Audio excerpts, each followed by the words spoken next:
지난주와 똑같습니다. 지난주와 같이 우리 누가복음 10장 25절부터 37절까지 말씀을 같이 함께 한 절씩 교독하도록 하겠습니다. 제가 먼저 25절을 읽겠습니다. 어떤 율법학자가 일어나 예수님을 시험하려고 말했습니다. 선생님, 제가 무엇을 하여야 영생을 얻을 수 있습니까? 예수님께서 그에게 물으셨습니다. 율법에 무엇이라고 기록되어 있느냐? 너는 어떻게 읽었느냐? 율법학자가 대답하였습니다. 내 모든 마음과 모든 목숨과 모든 힘과 모든 뜻을 다해 주 내 하나님을 사랑하라고 하였고 또한 내 이웃을 내 몸과 같이 사랑하라고 하였습니다.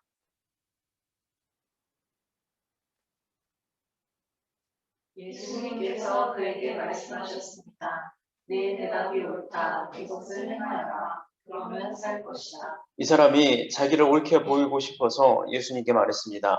그러면 누가 제 이웃입니까? 예수님께서 대답하셨습니다. 어떤 사람이 예루살렘에서 여리고로 내려가고 있었다. 그런데 도중에 강도를 만났다. 강도들은 이웃의 옷을 벗기고 때려서 거의 죽은 채로 보여줬다. 마침 한 제사장이 그 길을 내려가다가 그 사람을 보고 길 반대편으로 피어 지나갔다. 어떤 레위인도 그곳에 와서 그 사람을 보고는 길 반대편으로 피해서 지나갔다. 이번에는 어떤 사마리아 사람이 그 길을 여행하다가 그가 있는 곳에 이르렀다. 사마리아 사람이 그를 보고 불쌍하게 여겼다. 그래서 그 사람에게로 가서 그의 상처에 올리고 기름과 포도주를 붓고 무릎을 감쌌다. 그리고 그를 자기의 짐승에 태우고 여관으로 데리고 가서 그를 정성껏 보살펴 주었다. 다음날 그는 은화 2개를 여관 주인에게 주면서 말했다. 이 사람을 잘 보살펴 주세요. 만일 돈이 더 들면 내가 돌아올 때 갚겠습니다. 너는 이 세 사람 중에 누가 강도 만난 자의 유익이라고 생각하냐? 우리 같이 볼게요. 율법학자가 말했습니다. 그에게 자비를 베풀어 준 사람입니다. 그러자 예수님께서 그에게 말씀하셨습니다. 가서 똑같이 하여라. 아멘. 지난주라고 하기도 뭐하죠. 며칠 전이죠. 며칠 전에 일본 전 총리였던 그 아베가 그에게 좀 불만을 가진 사람이라고 나오죠. 뭐 때문이다 뭐 때문인데 여러 가지 이유가 나오지만 크게 보면 그냥 불만을 가진 그 사람에 의해서 총을 맞아서 숨지는 어찌보면 참 안타까운 사건입니다.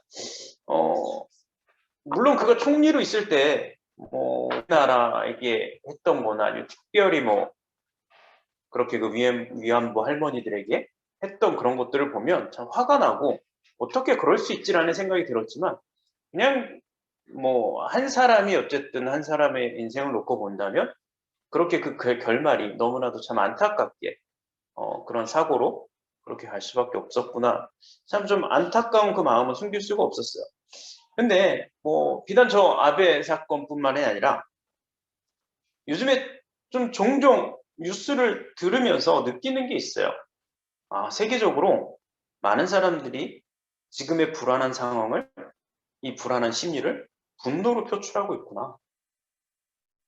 지금 세계적 팬데믹과 전쟁으로 유례없는 사람들의 그런 불안감이, 미래에 대한 두려움이 상당히 좀 많이 있는 것 같습니다.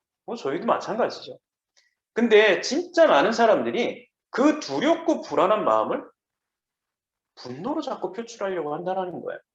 조금만 누가 나에게 뭘 해도, 조금만 누가 나에게 손해를 주는 것 같아도 그거를 다 분노로 표출하고 그것들을 다 사람을 공격하고 사람을 다치게 하고 남에게 피해를 주는 그런 일로 자꾸만 이런 것들을 표출되고 있다는,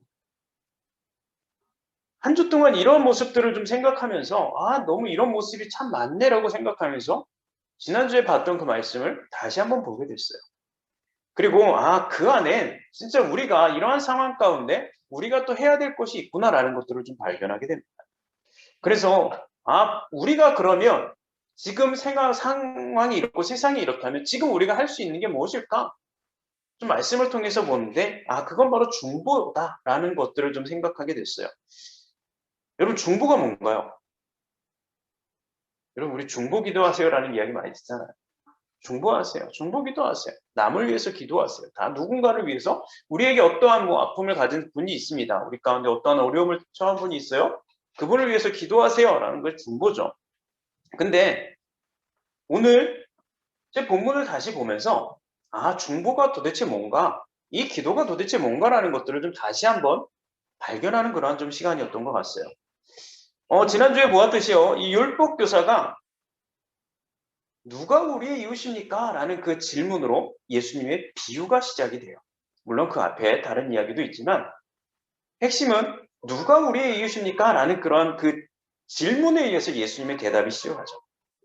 그리고 우리는 이 비유 속에서 등장하는 사마리아 사람이 했던 것이 진짜 중보였어 라는 것들을 발견할 수 있는 겁니다. 남을 위한 기도가 뭔지 정말 이 사람이 했던 것이 그 행동 안에 다 들어있다고 예수님은 우리에게 알려주시는 것 같아요. 그래서 너희들 중보할 때 너희들 중보가 바로 이런 거야. 너희들 남을 위해서 뭔가를 행할 때 너희들은 이러한 마음을 가지고 해라고 예수님께서 우리에게 어쩌면 이 한 부분을 좀 말씀해 주셨다라고 저는 좀 생각을 해요. 그래서 오늘 본문을 통해서 중보가 뭐고 그러면 우리가 해야 될 것이 무엇인지를 우리가 좀 함께 생각하고 고민해보는 그런 좀 시간을 가졌으면 좋겠어요. 여러분 오늘 중보는 뭐냐면 첫 번째로 보면 다른 사람을 이해하는 자리에 서는 것이 바로 중보다라는 거예요. 오늘 30절부터 33절 보면 우리가 알고 있죠. 읽었던 것처럼 어떤 사람이 예루살렘에 여리고로 가다가 강도 만나서 피를 흘리고 쓰러졌습니다. 제사장이 지나가요? 그냥 피해서 지나갑니다. 두 번째로 레위인도 지나갑니다. 또 피해서 지나갑니다. 그런데 사마리아 사람이 그 사람을 보고 불쌍하게 여겼어 라고 성경은 이야기하고 있어요. 여러분 강도 맞는 사람은 예루살렘에서 여리고로 가고 있는 거예요. 즉 이 사람이 뭐 예루살렘에서 사는 사람일 수도 있었지만 아닐 수도 있었어요. 이 사람이 어디서 사는지 몰랐습니다. 근데 특이한 건 예루살렘에서 나왔다라는 거예요. 그래서 저는 좀 재밌는 추측을 해봅니다. 예루살렘에서 뭘 했을까? 또 제사장도 그때 맞춰서 나왔고 그때 또 레위인도 지나갔다면 뭘 했을까? 아마 예배를 드리고 나오지 않았을까라는 생각을 하게 돼요. 이 사람이 예배를 드리다가 나오는 거 아닐까? 그러면 이 제사장이 집례했던 그 예배에 참석했던 사람이 아니었을까? 또 생각을 해볼 수 있어요. 그리고 어쩌면 이 강도 맞는 사람은 내 바로 옆에서 자기를 스쳐 지나갈 레위인과 함께 예배를 드릴 수도 있지 않았을까라고 생각을 합니다. 이건 그냥 상상이에요. 근데 여러분 한번 그런 상상 해볼 수 있지 않습니까? 이 제사장이 드렸던 이 예배에 참석했어요. 그리고 내 옆에 레위인과 함께 예배를 드렸습니다. 서로에게 축복을 빌어줬고요. 기도해줬고요. 덕담을 나눴고요. 음식을 나누었을지도 모르겠어요. 우리처럼. 하지만 예배가 끝난 후에 그들은 다 각자의 길로 돌아갑니다. 그러다가 한 사람이 강도를 만나서 돼요. 하지만 함께 예배하고 기도하고 축복을 빌어주었던 그 어떤 사람도 이 강도 맞는 사람에게 치료의 손길을, 도움의 손길을 내밀어 주지 않습니다. 왜냐하면 그들은요, 예배 안에서의 모습 말고는 다른 사람들의 삶에서 나타나는 진짜 모습을 알지 못하기 때문에 그냥 교회 안에서 같이 그냥 예배 드리는 그 공동체, 우린 그냥 예배만 드리는 것이 끝나는 거지. 우리 밖에 나가면 다 각자야. 우린 다 서로 상관없는 사람이야. 네가 삶에서 어떻게 사는지 나는 몰라. 그냥 우리는 알 수 있는 건 교회 안에서만 예배 드릴 때만 아는 거지. 뭐 밖에 나가서 우리가 뭔가 관계를 맺고 살 필요가 뭐가 있어. 서로 알지 못하는 거예요. 그렇기 때문에 그는 고통과 아픔을 이해할 수 없기 때문에 그는 그냥 지나갈 수밖에 없어요. 아무리 내 옆에서 예배를 드렸어도요. 저 사람과 나는 관계가 없어요. 난 저 사람을 이해할 수 없거든요. 하지만 사마리아 사람은 어떨까요? 그는요. 오히려 강도 맞는 사람하고 같이 예배 드릴 수도 없었어요. 일면식도 없었습니다. 평소 그들과 가까이 할 수도 없는 그런 존재였어요. 하지만 그 사람은 강도 만나고 다 죽게 되었을 때는요. 그는 그 고통과 그의 아픔과 그가 다른 사람들로부터 외면받는 그 외로움이 무엇인지 그 사람은 알았어요. 왜냐하면 지난주에도 말했듯이 그것이 바로 그동안 사람들로 봤던 내 고통이었거든요.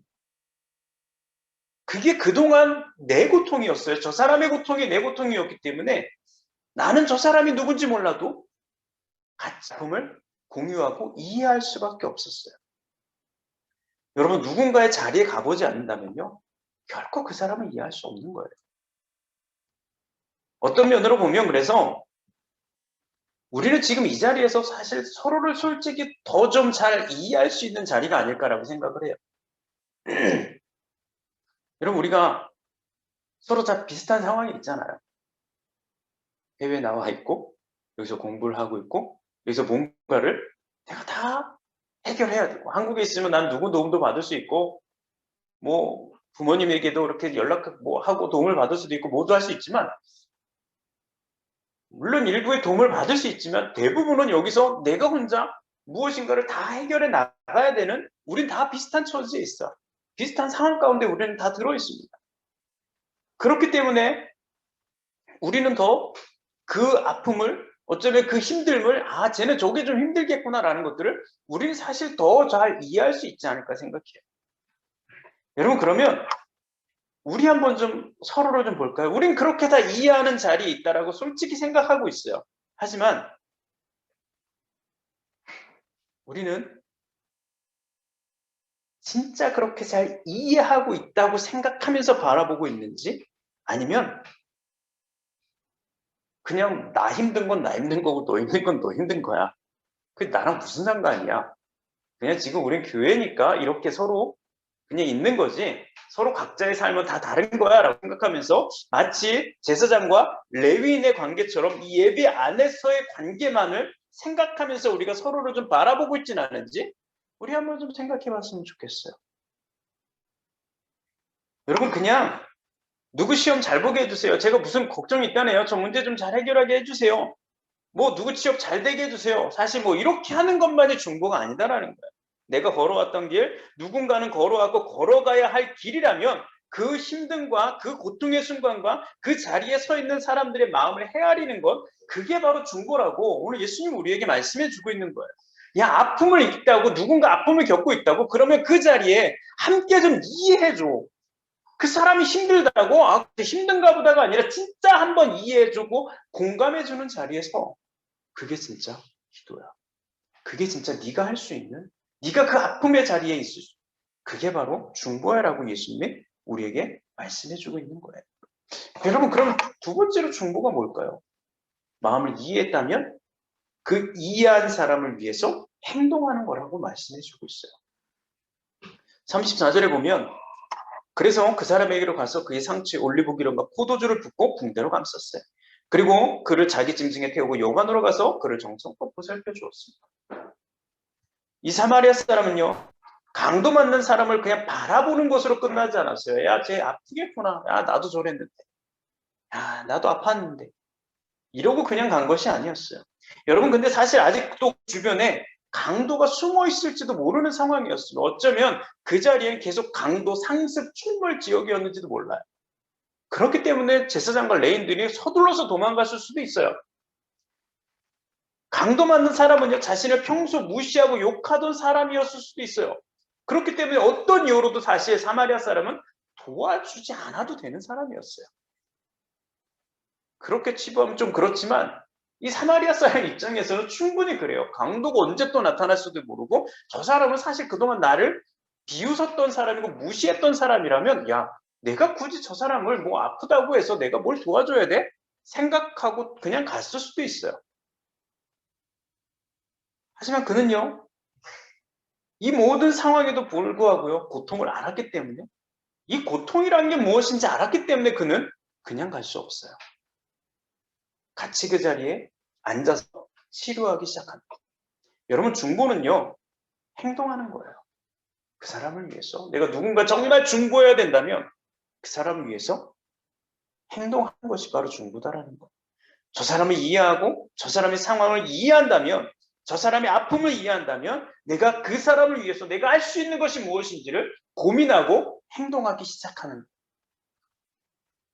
여러분, 우리 아브라함의 이야기 알죠? 우리가 또 아브라함의 소돔과 고모라 성의 이야기도 잘 아시죠? 소돔과 고모라 성이 어떻게 됐습니까? 하나님이 아브라함에게 얘기해요. 야, 내가 저 소돔과 고모라 성 없애버릴 거야. 쟤네 너무 나쁜 사람들만 있어, 저 안에. 하나님은 나를 믿지 않고 너무 악한 일만 하는 사람들이 너무 많아서 내가 저 사람들을 다 없애버리려고 해.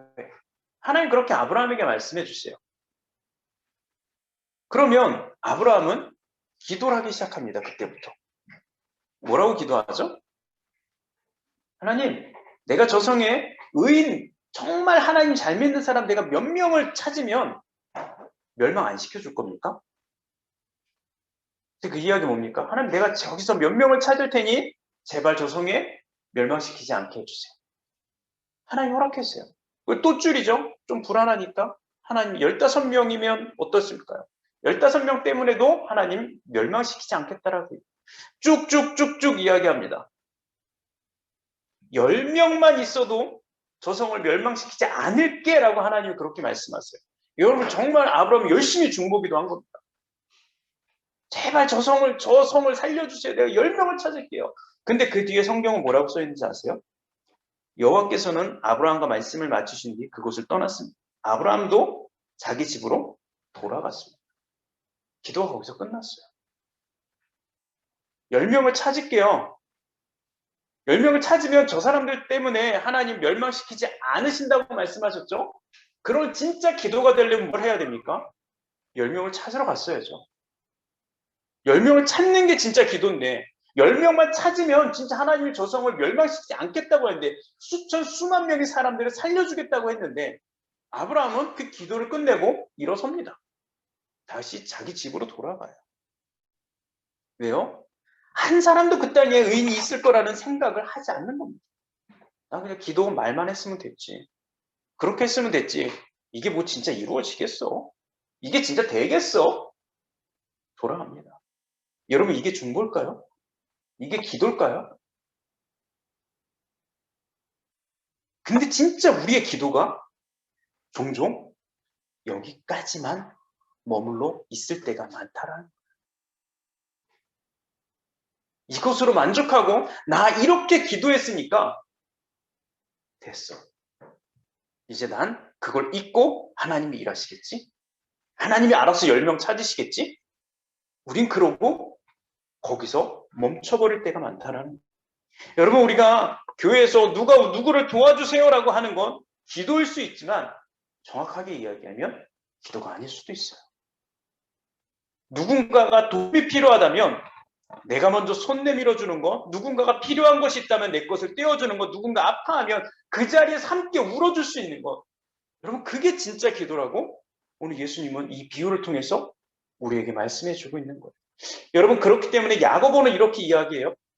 그리스도 안에서 한 형제 자매된 사람이 옷이나 먹을 것이 필요할 때 하나님께서 은혜를 여러분에게 베풀어 주시길 원합니다. 몸을 따뜻하게 하고 먹을 것을 좀 많이 드십시오라고 말하고 그 사람에게 필요한 것을 주지 않는다면 그런 말은 그 사람에게 아무런 도움이 되지 않습니다. 야고보는 이야기해요. 배고픈 사람이 있고 옷이 없어서 헐벗은 사람이 있는데 그 사람에게 음식을 좀 먹어. 없어서 못 먹지. 있는데 안 먹냐? 옷이 없는데 옷을 어떻게 입어요? 야고보는 이야기하는 거예요. 말만 하면 그건 아무런 도움도 안 되고 아무 기도도 되지 않아. 네가 할 수 있는 그 행동이 반드시 필요한 거야. 우리 성도님들은 좀 이처럼 행동하는, 기도하는 기도자가 되었으면 좋겠어요. 지금 내 곁에 있는 이들을 위해서 좀 내가 할 수 있는 것이 무엇인지를 고민할 수 있는 우리 성도님들 되었으면 좋겠습니다. 마지막으로요, 중보는 그 상황에 그 사람이 벗어나서 일어설 때까지 함께 해주는 것이 바로 중보다라고 예수님 우리에게 말씀해 주고 있어요. 35절을 보면 다음날 그는 은하 2개를 여관 주인에게 주면서 말했다. 이 사람을 잘 보살펴 주세요. 만일 돈이 더 들면 내가 돌아올 때 갚겠어요. 라고요. 이 사마리아 사람은요, 강도 맞는 사람을 치료하고 그냥 그 자리를 떠났어도 충분하게 선의를 베푼 것이었어요. 상처를 싸매줬잖아요. 치료해줬잖아요. 그걸로도 충분히 다 했어 생각할 수도 있습니다. 하지만 그는 그것을 넘어서 그 사람의 회복까지도 책임지는 자리에 서게 돼요. 우리가 깨달아야 될 중보가 바로 이거예요.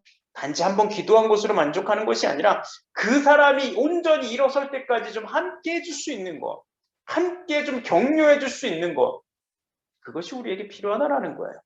출애굽기 32장에 보면 모세는 금송아지를 만들어서 축제를 연 백성들이 모두 죽게 생겼어요.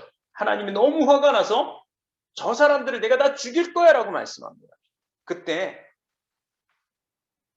모세는 하나님 앞에 이런 기도를 합니다. 이제 그들의 죄를 용서해 주십시오. 만약 용서하지 않으시려거든 주님께서 주의 백성의 이름을 지으신 책에 제 이름을 지워내 주십시오.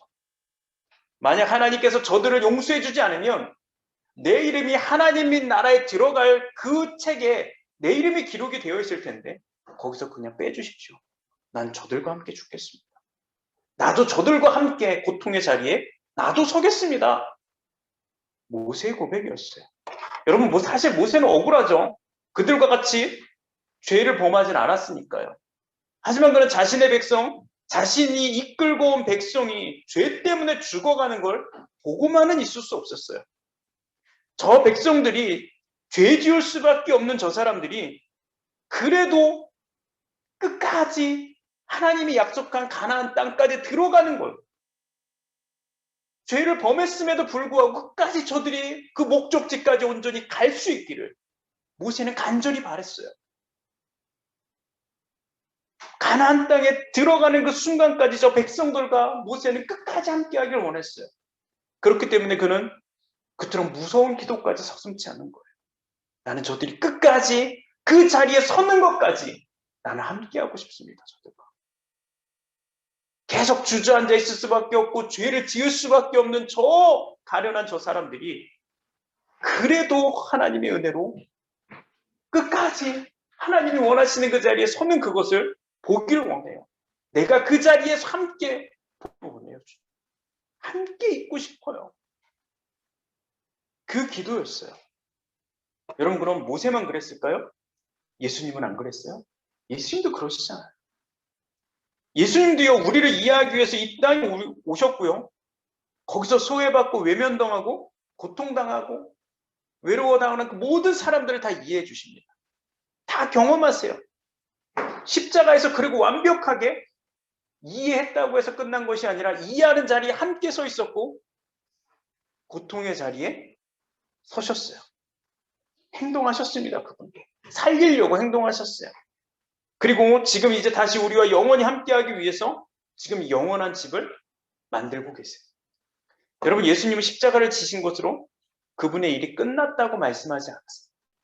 나 이제 다 이뤘어 라고 물론 말씀하셨지만 그분은 아직도 우리를 정말 가장 완벽하게 당신의 그 나라에 들어가는 그날까지 그 날을 위해서 아직까지도 지금도 준비해 놓고 계시고 그 다음에 지금 우리가 그 땅에 갈 수 있도록 이 땅에서 온전한 예수님을 따라 삶을 살 수 있도록 성령을 우리에게 보내주시고 계속해서 우리와 함께 온전히 설 수 있을 때까지 붙잡고 인도하고 보듬어주고 계신다라는 거예요. 주님은 우리에게 이러한 모습을 원하고 계세요. 단 한마디의 기도로 만족하는 삶이 아니라 나 교회 다니니까, 나 예수님 믿으니까 내가 특별히 너를 위해서 한번 기도했어. 이것으로 끝나는 것이 아니라 저 사람이 온전히 설 수 있을 때까지 함께하기를, 몸은 떨어지더라도 마음과 진정한 기도는 언제나 함께하기를 우리 주님 원하고 계신다는 거예요. 여러분, 사실 이제 우리 또 얼마 있으면 헤어지는 시간을 또 만나게 되죠. 이제 몇몇의 학생들이 또 돌아갑니다. 그리고 남아있는 분들도 사실 뭐 언젠가는 다 떠나시겠죠. 그렇기 때문에 우리는 어쩌면 오늘 말씀의 중보가 더 어려울 수도 있어요. 그냥 뭐 내가 한국처럼 특별한 일 아니면 내가 이 교회에서 뭐 수십 년을 난 있을 거야. 이렇다면 내가 저 사람도 잘 이해하고 저 사람도 많이 알고 난 어차피 오래 있을 거니까 그래, 저 사람이 어떻게 좀 한 사람 붙잡아 놓고 잘 설 수 있을 때까지 이해하고 도와주고 한번 끝까지 좀 곁에서 좀 응원해주고 기도해주고 힘을 주고 뭐 그러면 좋겠다. 그렇게 해봐야겠다라고 우리가 그렇게 다짐할 수 있고 그렇게 생각할 수 있지만 사실 우리는 여길 떠나면 연락이 끊기는 대부분이에요. 대부분 다 연락이 끊깁니다. 여기서 내가 있지만 가면 끝나는 길이 대부분. 하지만 여러분 비록 그럴지라도 지금 이 시간 동안 좀 서로가 함께 더 깊이 이해할 수 있는 자리에 좀 가 있었으면 좋겠어요. 그 이해함으로 함께 행동할 수 있었으면 좋겠고요. 그리고 서로가 온전히 일어설 때까지 함께 힘이 되어주는 사이 공동체가 되었으면 좋겠어요. 나 이제 떠날 거니까가 아니라 떠남에도 불구하고 우리가 진짜 그 사람, 그 성도, 그 학생, 내 친구, 내 동생 한 명 한 명이 온전히 설 수 있을 때까지 온전히 당신의 그 일들을 삶을 살아낼 수 있을 때까지 계속해서 응원하고 계속해서 기도하고 계속해서 협력하면서 여러분 각자의 자리에 설 수 있는 참 우리 모두가 되었으면 좋겠어요. 그것이 바로 중보자고 그것이 바로 예수님께서 오늘 이 비유를 통해서 우리에게 던져주시는 메시지라고 생각해요. 여러분 오늘 이 사마리아인의 비유가 시작된 이유를 다시 한번 생각해 봤으면 좋겠어요. 뭐라고요? 누가 우리의 이웃입니까? 누가 우리의 이웃이에요? 다시 말하면 누가 이 시대에 내 아픔을, 고통을, 외로움을 이해하고 돌보고 관심을 주고 함께 할 수 있는 사람이 누굽니까? 그럴 수 있는 사람이 누굽니까? 바로 예수님, 그 예수님을 믿고 따르는 우리가 되었으면 좋겠어요. 정말 작게는 그래서 우리 서로에게 그런 중보자가 좀 되어줬으면 좋겠고요. 넓게는요. 이 시대의 아픔을, 두려움을, 고통을 너무 안타깝지만 그걸 분노로밖에 표출할 수 없는 이 땅에 정말 많은 사람들을 손 내밀 수 있는 저 사마리아인과 같은 진정한 중보자가 되었으면 좋겠어요. 우리가 좀 그것들을 소망하며 꿈꾸며 좀 나아갈 수 있는 저와 여러분들의 삶이 되길 주님의 이름으로 간절히 축원합니다. 같이 함께 좀 기도할까요, 주님? 주님, 오늘 이 사마리아인 그냥 무시하고 그냥 우리가 저 사마리아 사람은 저런 사람이네 라고 그냥 치부하는 것이 아니라 이 가운데 들어있는 그 의미처럼 내가 진짜 이 땅에 중보자가 되어주고 싶습니다. 예수님이 우리 모두의 중보자가 되어주셨듯이 이해하고 행동하시고 끝까지 우리가 온전히 일어설 수 있도록 내 곁에서 그렇게 지켜주시고 계신 것처럼 주님 우리도 이 땅 가운데 작게는 내 옆에 있는 친구들, 언니, 누나, 동생 그렇게 좀 우리가 서로를 위해서 좀 그렇게 함께 이해하고 행동하고 함께 있을 수 있는 우리. 더 크게는 진짜 그 아픔들을 불안함을 고통으로밖에 표현할 수 없어서 그렇게 안타까운 일들이 자꾸만 벌어지고 있는 이 세상을 우리가 좀 같이 이해하고 공감하고 그럼 작게라도 내가 할 수 있는 것이 무엇인지를 봅니다. 작게 내가 이 땅을 위해서 할 수 있는 것들이 주님 주시는 그 마음이 그 꿈이 무엇인지를 함께 좀 고민해요. 입으로 하는 그 기도자로 끝나는 것이 아니라 정말 오늘 이 사마리아인처럼 행동하는 삶으로 보이는 중보자가 되어지길 소원합니다. 그렇게 우리를 좀 사용해 주십시오. 같이 함께 기도하도록 하겠습니다.